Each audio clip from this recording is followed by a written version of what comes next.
Hello and welcome to the Middle School Math Summit. I'm your host, Kathy Martin, and I am so excited to bring you our interview with the one and only Juliana Tapper. Juliana, thank you so much for being part of this event. I am so excited to chat and talk all things intervention, student motivation. For those who may not know you, can you share a little bit about yourself? Yeah, so I'm Juliana Tapper, and I am passionate about students who struggle with math. So I've taught at three different high schools. I've taught in South Central Los Angeles is where I started teaching, then East San Jose, and then just outside of Denver where I live now. I had a small stint as a math coach and teacher on special assignment in San Jose where I started leading professional development and just fell in love with it. And then when we moved to Colorado, I had one more year in the classroom and then decided, the PD that I was getting honestly was just not great for me as a teacher with students below grade level. And so I figured, I know that I can do better than this. So I left the traditional classroom education space in 2018 to create my consultancy, Collaborate Ed. And now I have gotten to work with schools and districts across the US and get to help them train their teachers on engagement strategies and math intervention. And it's been fantastic. I love it. I love what you are doing with teachers because I know intervention is those struggling students are the ones that I think sometimes are the hardest to reach. Yes. No favorite type of student, but Yes. but yeah, we need all the help that we can get. So can you tell us just really quickly, so we are clear, what is the difference between intervention and remediation, or are they the same?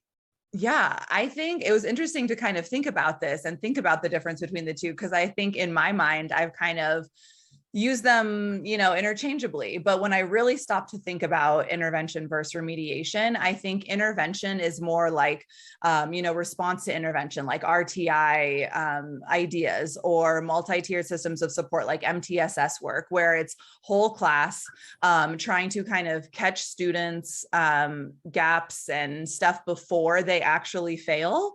And remediation, I think, can be used more interchangeably with reteaching, and where it's like, the students have already failed. And so we are going to remediate and we're going to reteach the same concepts. And I think it's confusing because in a lot of our school settings, we have like a math intervention course or a math interventionist. But in most of those settings, that means that we're actually just reteaching something that they have already learned. So that also makes it confusing, that I think our school systems don't really define, math intervention classes very well. Yeah, I think intervention, to me, it like happens within the general ed Yes. classroom, and oftentimes, not all the time, but remediation can be outside the general ed classroom. That can be like a after school thing or a special ed placement, or but yes, I agree, it's not always the same depending on, I mean, you were in three different schools and I'm sure it was different in just your three different schools. Yes, exactly. In one school, it was, actually having the kids were double blocked and for algebra 1, and then an intervention class. And in the intervention class, we had a totally different curriculum that was all middle school standards and below, even though it was high school. And then in the other classes, I had the same kids for 2 periods and I was just teaching them algebra 1. I just had more time to do it. And then in another setting, it was supposed to be an intervention class and they said, just teach them the grade level content, make this no different. But like all of these kids are very far behind. So like I have seen all sorts of different things happen. Yeah. Ugh. Okay. So in terms of intervention, now that we kind of have that, we understand the difference. We're all speaking the same language here. We're not like all the million schools, defining this differently. What are some, maybe if you could share the top 3 things that we as teachers need to know about intervention as we go into this new school year? Yes, I think the first thing is that community is everything. Like building an intentional community for your intervention, whether it's an intervention class or you just seem to have a lot of students who are below grade level, like really addressing intentional community with your classroom and giving the students a chance to share with you that they might have math anxiety or they might not feel very confident in math. I think is really, really important. So there's, a couple of different activities that you can do, like asking students just to their first homework assignment could be writing about their math past, something like that, where they can share with you how they feel about math. I think that is so important that they're able to communicate that with you. I think the second thing is to try to use as many open-ended engagement strategies as possible. Things like which one doesn't belong or same and different, because those are type of activities that have tons of correct answers, like infinite correct answers. And the more that's hard to come by in math. And so the more that we can kind of start our class with what I like to call like a quick math win, the better that's just going to do for our kids, because they feel like they've had some success. And these things take, 5 or so minutes and can be used as a warm up, and they'll just go a long way for growing students' confidence, and helping them feel like they can be a mathematician and develop their mathematical identities.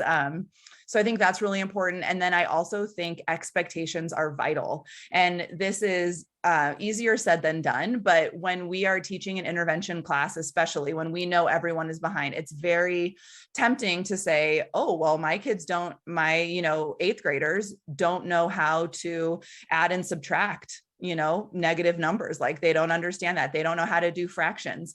And so we just pass out all these fraction worksheets and all these addition and subtraction worksheets because that's the level that they're at. But that is not communicating high expectations to our students. And when they see those sorts of worksheets, they just think to themselves, oh, my teacher doesn't believe in me. She doesn't think that I can do this, so I'm just not going to do it. Instead, I really believe that intervention classes should be based on the grade level content. And yes, there's going to be a lot of scaffolds that you need to do. And maybe you don't hit everything so deeply, but I think it should really be about grade level access. And even if they need a calculator, a lot of students have IEPs, they can use calculators on their exams. And so I'm a big proponent of grade level access. Okay, I have so many questions. I have so many questions based on what you just said. Okay, so to recap what you just said, you said build community, have open-ended engagement strategies, and high expectations. Yes. So I love what you shared about building that community, asking the kids about their experiences and not discounting it. I think it's really validating for them to share. Can you explain a little bit more in case people don't know what or never heard of which one doesn't belong? And you said same and different. I've never heard of same and different. So yeah, I know those are, there's so many types of these open-ended tasks, but can you share a little bit more about those two in particular, since you had mentioned them? Yeah. Can I share about my VIP resource? Oh my gosh. Yes, of course. Yeah. So there's actually 6 of these engagement strategies that I have seen teachers using in their classroom. And they just make the room light up with participation and engagement. And so I've put them all together in a workshop that I call the Math Engagement Workshop. And I'm giving everyone in the VIP list access for 21 days for free. So you can learn about all 6 of the strategies. You can watch all the videos. And so which one doesn't belong is where you have 4 image sets. And you just ask the students, which one of these images doesn't belong? And some teachers misuse it and use it as a fancy way to do multiple choice, but that's not what it is. What we want are 4 images that you could reason why all 4 of those images don't belong in that set. And so there's no right or wrong. There is no right or wrong answer. Exactly. And so that is what's really important. So you can, if you get the VIP toolkit, you can access the workshop and see exactly what I'm talking about. And then same and different, I like to think of it as which one doesn't belong, but only 2 options. So maybe you have To give a math example, you might have a line going through the origin with a positive slope of 1 and like a line going through the origin with a slope of -1.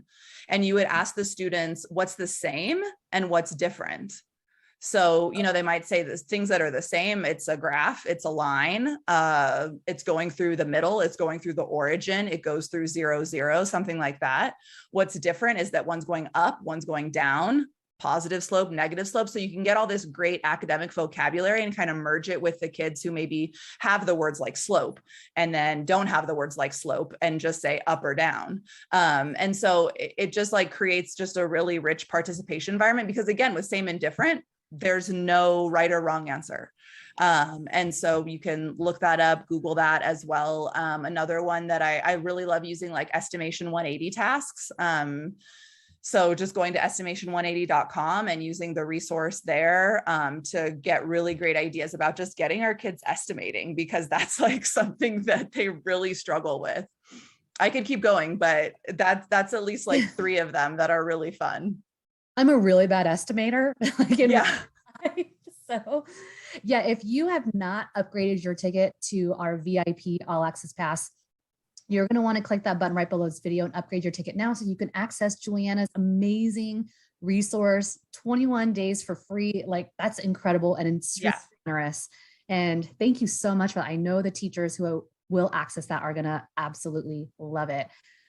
I love those activities because I think it gives you, it totally levels the playing field for the kids. Yes. It's like what you said, the ones who have that academic vocabulary and the ones who don't get to hear the vocabulary being used. Exactly. You as a teacher get to kind of hear the reasoning, the thinking, the one thing that I actually love, I used to do Number Talk Tuesdays. Have you heard of Number Talks? Yeah. Yes. Like, I learned it from the incredible Fawn Wynn. She's like my math hero.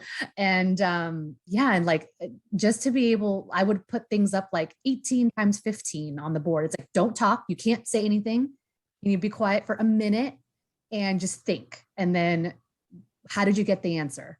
And it was, again, no right or wrong, but I just want to hear how you came up with these strategies, because and you learn something too. The kids oftentimes surprise you. Yes. How they calculate things in their heads, always like with Number Talks, with any of these other ideas, like you hear such amazing things. Oh, I didn't realize that. Exactly. Especially like the which one doesn't belong. Like you're like, oh, I didn't even see that. Oh, yes. Things being pointed out to you. So I do them at so many professional development trainings, and every single time I get new answers. Like, it's always fun because I can use the same image like 20 times and I still get new ideas. Do you ever do it like with your own? I know you have a daughter. Like, do you ever do that with her? Like, just at home? I haven't gotten there yet. She's 2. I started thinking about like, how could I use which one doesn't belong with her? I actually have some printed on my desk right now as we're speaking. I printed them out this weekend and I cut it down to 3 options instead of 4. And so I'm going to try with her. Another one that I love is called How Many, and it's based on a book that you can buy on Amazon. That's like a super kid-friendly book. And so I think she's about at the stage where you can just give her like a very visually rich image and ask how many. And you're like, well, how many what? And you're like, that exactly. Like, this is up to you. Like, how many what? Andrew, I've never heard of that book before. Yes, go check it out. It's like a super thin paperback on Amazon, and just really great ideas. Sounds great. That's so cool. I think we need more of these kid-friendly books to really build kids from, like when they're little. Yeah. And I shared that strategy with high school teachers. And one of the special ed high school teachers that I was coaching during the pandemic said, this is now my favorite warm-up. Like, I absolutely love doing this. Like, thank you for introducing this to me. I love it. And just because it's like made for kids, all kids, can benefit. So thank you for sharing that. That's amazing. Yeah. Do you have any strategies for teachers who might feel like they don't have enough time to provide intervention? Because like, we got to get through the textbook. We got to teach all the standards. We got to do all the things. Yes. How do we incorporate intervention practically into our class?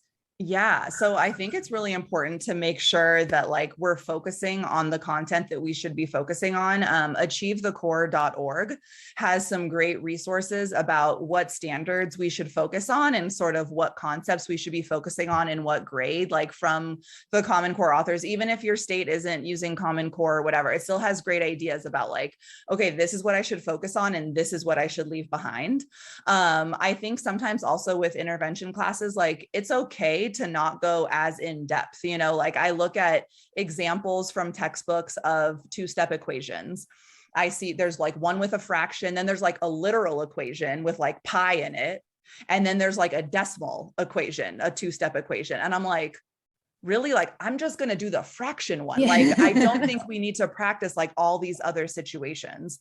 And so, you know, really like using your common sense about those things. And the longer you teach, the more comfortable you're going to feel with that. But like, maybe I don't go as in depth with my intervention kids, but I'm making sure that I'm still hitting like the grade level standard, even if I'm not like, you know, doing every example in my textbook. So I think that that is helpful, but also just like really good, like tier 1 interventions and like providing really great instruction the first time around. I think for teachers that feel like there's not enough time, the more like formative feedback that you can get from students, like, you know, the more exit slips, the more mini whiteboards, the more of like those sorts of activities where you can see in the moment, are my kids getting it or not? That's really powerful for intervention, because then you know exactly where they are in the class period and you don't have to remediate. Like that is the true meaning of intervention, to come back to your original first question. So I think if you're worried about time, focus on putting in the effort to that the first time you teach it. Getting that instant feedback. Yes. You know, so you can see where I mean, do you recommend, especially I think right now, so many teachers are seeing such a huge range of abilities within one class. Yes. I guess my question is, do you recommend just kind of not going in depth, just plan to not go in depth until you kind of see where the kids are? Does that make sense? Am I making sense? Like, yeah, I mean, honestly, I would do that. It really depends like the makeup of your school. But I know like for me, I never once, and this was pre-pandemic, you know, I never once had a group of kids that came to me knowing how to like multiply negative numbers as a 9th grade teacher, you know? So it's like, okay, so like I pretty much know that that's everyone. But if that's not your setting and you do really have like a true range of abilities, I think also like the station model is something that's great for that, where even if it's just twice a month, once a month, if you feel overwhelmed about math stations and you just have like kind of like a remediation station like once a month, where you pull the kids that are struggling into that table, you know, I think that could also really help. And then the kids that are, you know, kind of at grade level or ahead of grade level, they could do some more challenging problems. To go back to that two-step equation example,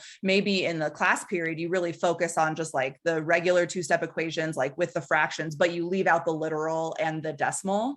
Maybe you allow those students that you know are a little bit ahead, like you allow them to have like some additional practice with those things during the station time while you're working on more remediation or intervention, either one, depending on if you have data or don't have data. So yeah, maybe those would be some helpful ideas for teachers thinking about that. Those are definitely helpful. I love stations. I have a full stations. I'm a firm believer. Yes, me too. Stations are amazing. So yeah.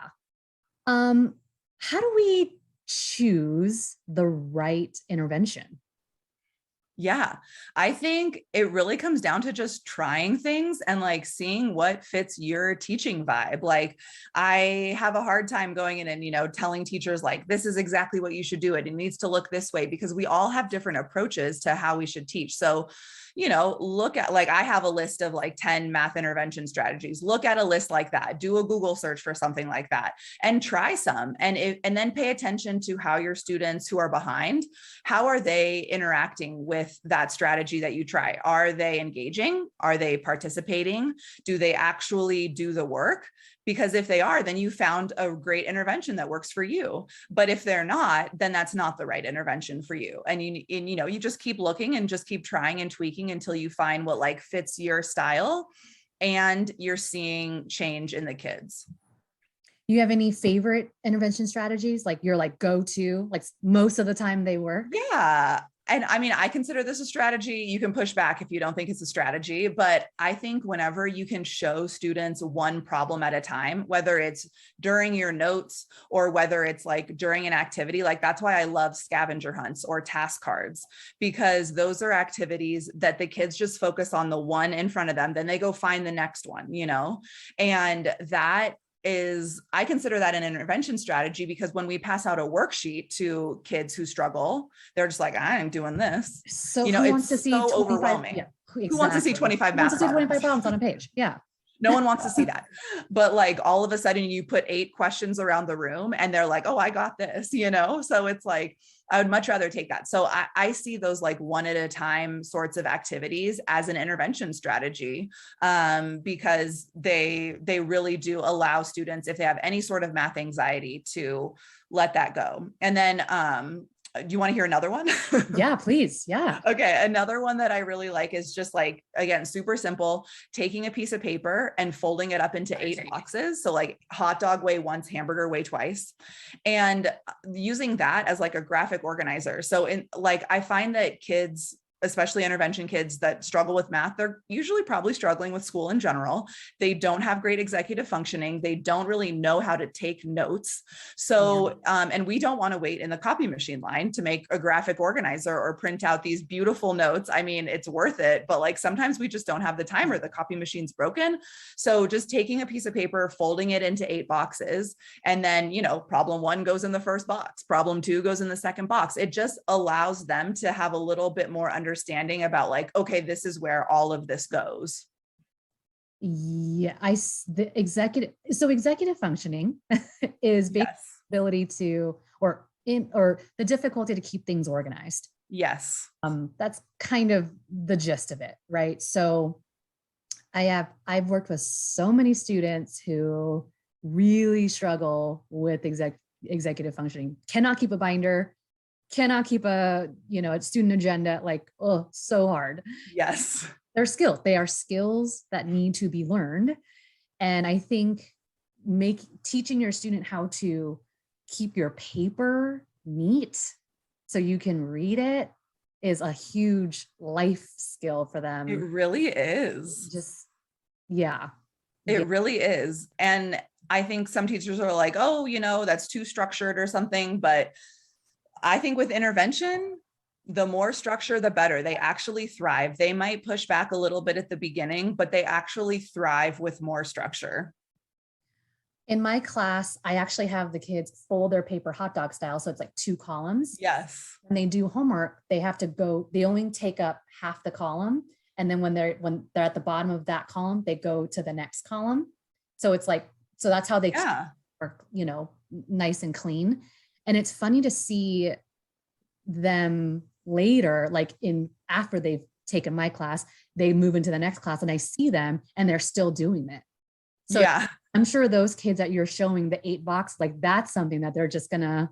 Yeah, I hope so. Because it's like, oh, this works for me. Like I've been trained to do this. This works for me. I like it. Those are some great strategies. And I completely agree with one problem at a time.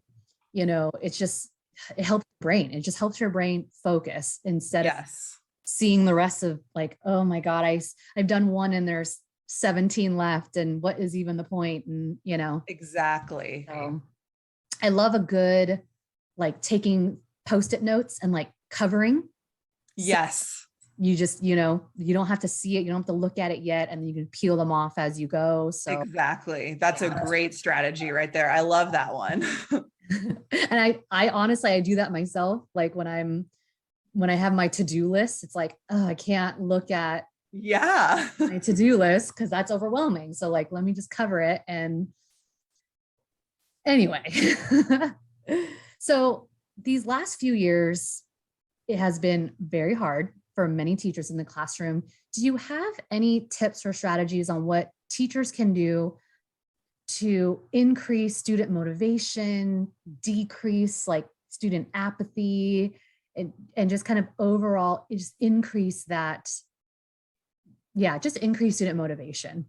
Yeah, definitely. And this is just like something that comes up all the time. Motivation and apathy, I feel like, have never been talked about so much as they have been the last 2 years. I think those open-ended engagement strategies that you can get access to in the toolkit, those are going to be great to help with motivation and apathy because it allows for every student to participate. And when they are all participating, they are less apathetic. Like that is exactly what we want. And it's a really just like welcoming structure for them to engage. So I think that's really important. I think giving them the ability to collaborate with their peers is also really important. I mean, we've just been so, living in this different world with the pandemic. And so I think a lot of kids are enjoying, being back in groups, and that comes with challenges, not to say that it doesn't, but I think when we can sort of, again, like building community and giving them ability to build community within their peer groups within our classroom, I think that's really important. And then I know this might be really unpopular, but I think cold calling on kids is like the number one way to increase motivation and apathy. Like, I mean, like popsicle sticks, like good old fashioned, like randomly calling on kids. And I know that feels really overwhelming for a lot of teachers, but I think that it just, when we make participation optional, our kids who are apathetic and who lack motivation are never going to jump into that role. They are never going to volunteer. So when our classroom, we know that, hey, everyone participates when they're called on, then it removes that. And that's setting the expectation. Yes, exactly. Again, like high expectations too. Like I believe everyone in this classroom can do math. So I'm going to call on literally every single person in this classroom. So I know that that's a little bit overwhelming for teachers to hear, but I think cold call is really important. And then lastly, I think that as teachers were constantly asking me about motivation, I always kept coming back to grading and assessment practices and how important that is. And I think we don't necessarily think about how do I motivate my kids more? It's got to be, those strategies that we use every day in class. But I think it's also our assessment practices. And if we're giving kids 12%, 20% in the grade book, that is an impossible hole that they can't dig out of.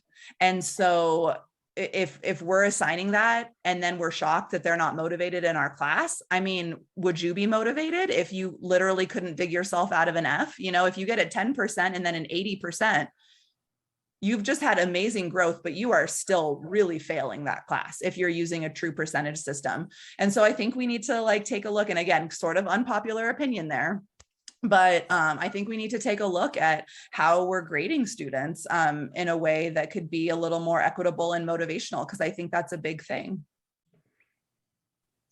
I feel like you just opened up a can of worms. I know, I'm sorry. And I agree with you.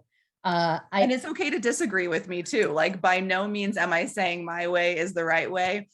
These have just been my experiences and like the experiences of the teachers I've supported, but it's definitely okay to disagree with me.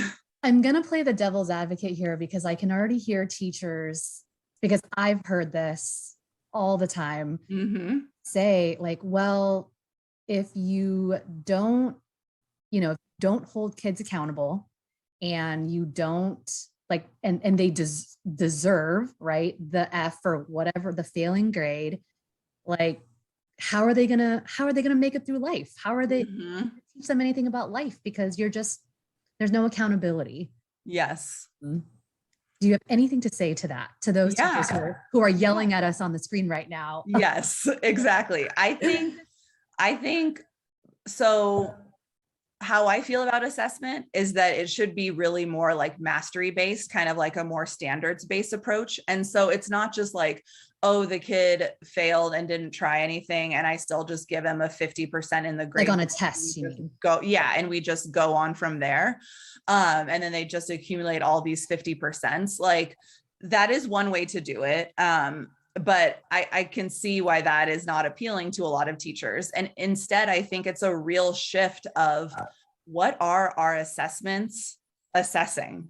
Like when we give a 25 question multiple choice test and they fail, they get half of them wrong. Like, I think that we need to be paying more attention to the levels of questioning that we're giving our students. We know that our tests are made up of simple concepts, they're made up of complex concepts, maybe even some challenge concepts that we haven't even really talked about, but like we're hoping they can apply outside of our teaching. And I think it matters more, how are kids doing that? How are they doing on the simple problems? If they're getting the simple problems correct, I don't care how many there are on a 25 question multiple choice. If they're getting the majority of those simple ones correct, that they know something. Like, I think they should get a C for that personally, And so when you don't think about it so much as percentage, think about it as more like, well, if they know the simple things, like I think they deserve a C. And then if they know the complex things, I think they deserve a B. And if they know the things that I haven't even taught and that they're applying it outside of, what we've covered in class, I think they should be getting an A. And instead, just thinking about it a little bit more like that in terms of like, what are the actual questions assessing? One thing I started doing the last few years, always on every test, last page of the test is, what do you know that I did not ask you on this test? Yes. And they can just write whatever. I love that. Because it's like, oh yeah, like I actually didn't ask you about that formula, whatever, whatever it is. Like, and then ask any of those questions about that formula that I taught. Yeah. And I studied that. Yeah. Yeah. I mean, that sounds good. I was never a standards-based grading. We were never a standards-based grading school. But that's kind of, it also makes grading almost subjective too. Which I guess is good and bad. Yeah. But, yes, there's a lot of pros and cons to both sides. And I've taught in like with traditional gradebook systems and still use this like sort of mastery based approach. And I've like taught in an actual standards based like school district and like seen how that rolls out too. So it's been interesting to have both experiences. Yeah. I mean, okay. Yeah. I think going back to the question, I think the assessment is a huge part of motivation. Yeah. Right. It's like if a kid continues to get F's and D's and really, it's like September or October and they already know, well, I'm not going to pass this class. And I have how many months, like exactly. Why even be here? I might as well just cause trouble and have fun. And, exactly. So interesting thing to think about is what am I testing for? Yeah, exactly. Assessment assessing. That's some high level thinking. Yes, it is. And really challenging. Yeah. Individualized to our classrooms. Yes. Juliana, thank you so much for taking the time to sit and share your intervention strategies. Do you want to share one more time about what you are giving inside of the VIP toolkit? So if anyone has not upgraded their ticket yet, they still can, to grab your amazing gift. Yes. So it's 21 days of access to my math engagement workshop. And it's the 6 strategies that you can do them. I consider them quick math wins. And so there's something that you can start your period with that have more than one correct answer that just really invite a lot of participation. So there's a total of 6 structures. We've talked a little bit about all of them. But when you download the toolkit, you'll be able to click into access for 21 days and you get it's like a 90-minute workshop of all 6 of those different strategies. I recorded it live with teachers last summer. And so you just get access. It's broken up into 6 different chunks and you get access to all of it for 21 days. That's awesome. So I can like go in, watch it, pick which one I like and implement tomorrow. Exactly. You could do like 2 a week and be like, okay, I'm just going to try 2 a week and that will cover your 21 days. Perfect. Before I let you go, can you share with us where we can find you on the socials? If we wanted to check out more information from you, where can we go? Yeah, I'm definitely most active on Instagram. I'm collaborated.with.juliana on there. And then my website, collaboratedconsulting.org. I have a blog that has a ton of great resources, and you can check out all my workshops there as well.